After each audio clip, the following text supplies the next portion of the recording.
Confronted by the thing we fear the most. We can only hope that someone will be there to help. For Kathleen, a 28-year-old real estate agent, that moment came on May 17th, 1990, at her home in Menlo Park, California.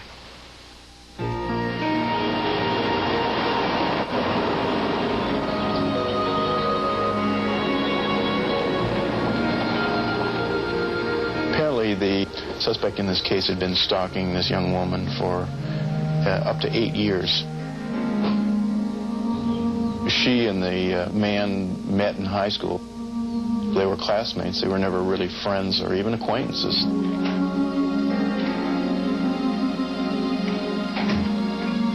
Stalking, sometimes it's to harm the person, sometimes it may be just because they're infatuated with the person. It's really a scary crime because we often don't know the motive.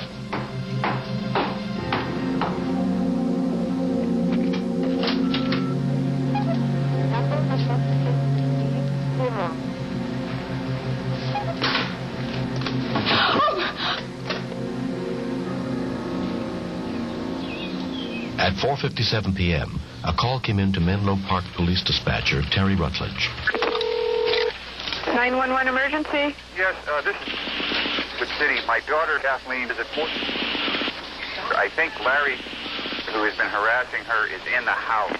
Why do you think he's there? My wife just talked with her.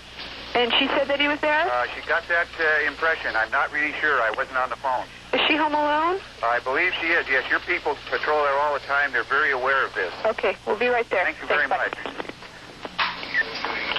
Done to welfare check suspicious circumstances. 19.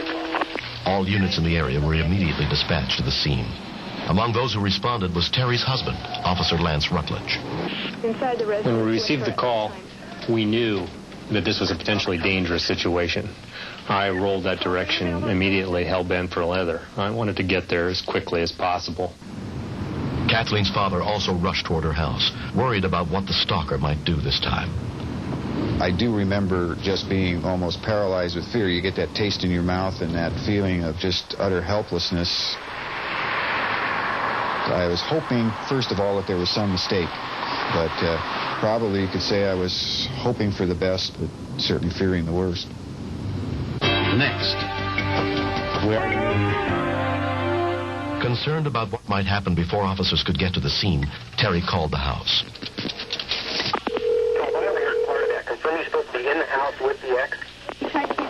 Father believes so. I'm trying to confirm that. Hi, this is Terry calling from the police department. Yes. Is he in the house with you? Uh-huh. Does he have any weapons? Yes. What does he have? Is it a gun? Uh-uh. A knife? Yeah.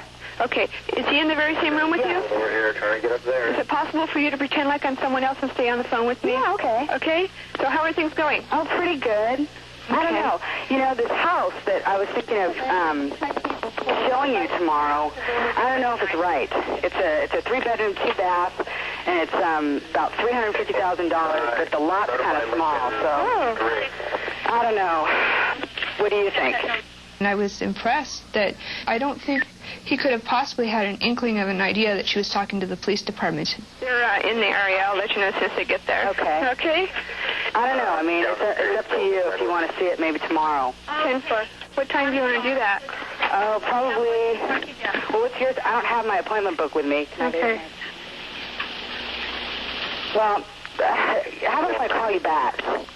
You sure you want to hang up? Yeah. You do? Yeah. Okay, I have officers in the area, but they're not quite to your door yet. Okay. Okay, call me on 911, all right? I remember at the end of the phone call just not wanting to let her go. I was so worried that something would happen to her. I felt like I was losing the only contact that we had to knowing whether she was okay and what was going on in the house. And it was hard to just let it go and wait.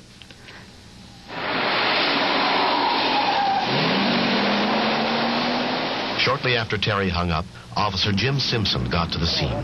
We already knew he was armed with a knife. You don't know how volatile he's going to be. There's the possibility that he could have been armed with other weapons. So with that in mind, I approached the house from a silent approach so as not to alert anybody there as to my presence.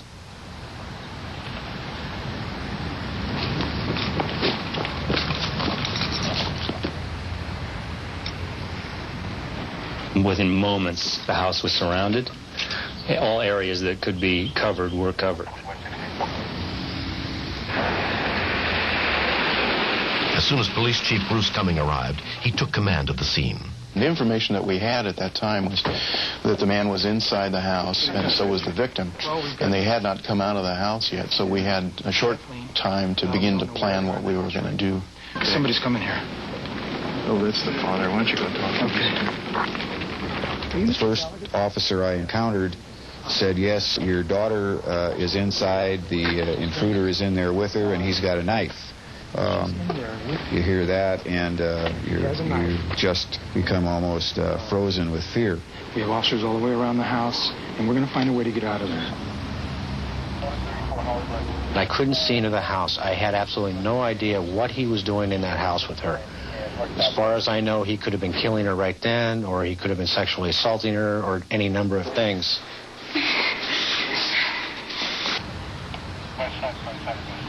Finally, I don't remember how long it was, probably an hour, an officer notified us via the radio that they were coming out.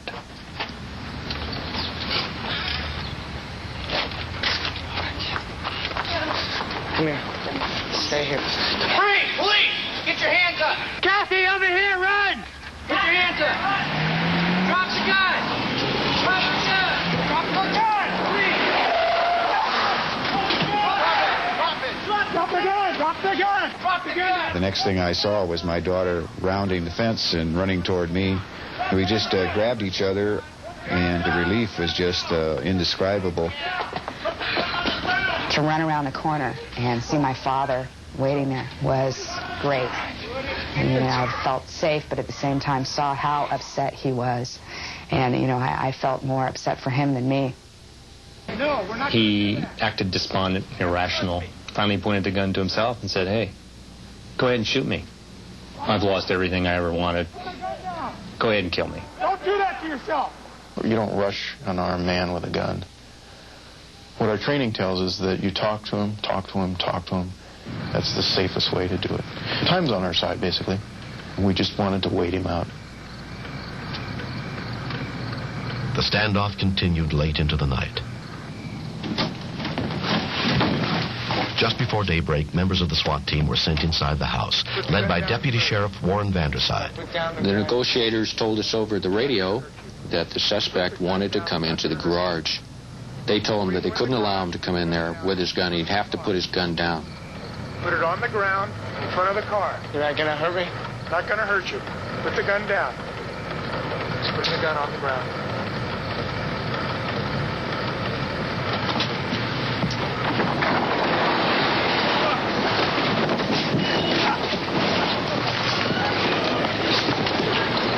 After 12 hours, the ordeal had finally ended. Okay. Give me his hat. When this whole thing was over, I felt a great sense of relief. I felt a great sense of accomplishment. But the story's not over. The story continues. There is a good chance that he will try it again if he's been this obsessed in the past, that when he gets out of jail in 6 or 7 years, that he may try and find her again, and that's very frightening. I don't believe the situation has been fixed. I don't think he's been fixed. He's going to come back. I feel he's going to come back. What's going to happen then? What are we going to have to do with him that time? It's been a year since the incident. And Ed's going back to Kathleen has gotten married and tried to go on with her life, but it hasn't been easy. I just am not the same person that I was before 1982. I look over my shoulder everywhere I go. I anticipate his arrival. I feel like a prisoner in my own home. What island? Talking about the stalking bill, helping it get into law, helps me cope. The man who stalked Kathleen pleaded guilty to 4 charges, but was sentenced to only 8 years and 8 months in prison. Kathleen is now working with a California state senator to get laws passed across the country that would upgrade stalking to a felony. It was a very, very difficult thing to do, but it was a choice that I had to make because I want this person put away for as long as possible. This man is ruining my life, and I want him out of it. Kathleen's husband, Greg, is grateful to all those who answered her father's call for help that day. I'm glad that the Menlo Park Police Department was on top of things and was able to cut this off, because it was, she was ready to get in the car and he was ready to take her away, and who knows what would have happened after that. And I don't even like to think about that. They probably saved my wife's life. So I'm very thankful every time I see her.